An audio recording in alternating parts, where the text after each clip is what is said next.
Uyabona izinto ezenzakala emhlabeni kufanele sikhulume singabi nandaba ukuthi mhlasimpe omunye umuntu akeze kuzizwa ngalendlela esibeka ngayo kodwa kungekho ukuthi mhlawumbe khona esibagconayo. Bafowethu kunalento okuthiwa ukuthwasa. Yabona umuntu mangabe ngenwe idlozi lifuna asebenze li clean, abanye kuyashiyana kuyenze ukuthi umuntu lizofika kuyena likhulumele apuluha shisela impepho umuntu alisho lapha ikhethi ngusibani mina usibani ngiyahamba siya emzini ukuthi kuma ngeke sesiyahamba sokwenza umsebenzi ukuthi siyothwasa khona. Itho ngabanye liyayikhulumela abanye ngalikhulumela ivele umuntu asuke ngesivinini ahambe ehayize engazwiwa kuthi uyatholakala lutho ngeke uzumficela umuntu. Mhlawumbe hamba ubusuku bonke azaficakala ekuseni akuze kutholakala ekuseni udukelwe kwabani nomtholakale kwabani enyangeni nje ayothwasa ngoba nakhona engazenzi enziwa yilo muntu lo afuna ukuthi yenze yani ayokwenza lo msebenzi wakhe lo kumele usebenze kusasa wokusiza abantu.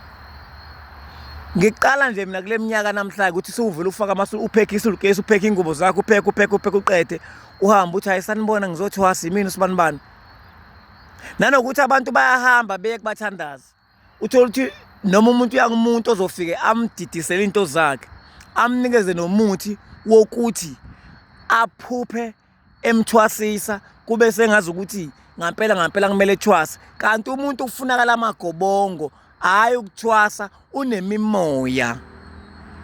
Bafethu amagobongo akusikhona ukuthwasa imimoya. Kunenqwaba yengane no 10 years 9 years ziyathwasa. Uma ungasuyibuza ukuthi ithongo lika elinjalo likwazi ukuthwasa umuntu ona 9 years 10 years 8 years imkhuba le kufanele kube ukuthi liyatshela ukuthi mulinda aqeda isikole okungenani asiphikisana nomsebenzi wakho uma liphila nje kuumuntu omele asenze umsebenzi oclean akatshela ukuthi akalindwe aqeda afunde isikole aqede bese kuyima asikuphiki ukuthi umsebenzi wakhe nuthathe.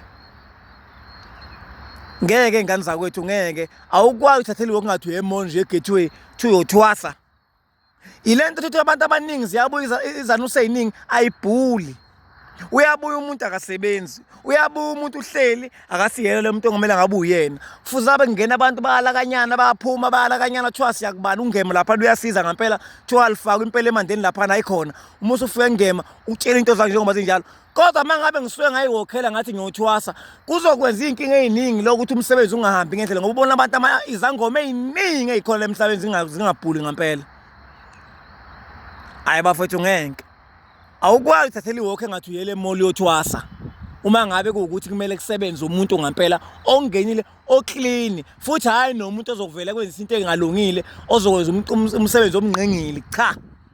Umuntu oclean ozosebenza kuwena phakathi kwempilo yakho ozomisa amagobongo ngalo ozokwenza udla amagobongo akhona ukuthwasa uqede ukwenza konke imigomo akhona ukhishwe ngenkomo yakhona ekhiphe ephehleni ukuthi wena usunjani usu complete usuzokwazi ukuyimela ube isangoma uhlole usiza abantu. Bese kuba khona abanabantu abathi abanabantu bakho bathi mntanami ngoba nomhlaba usunomoya unenkinga sizokuthwasisa ebusuku thina ulele.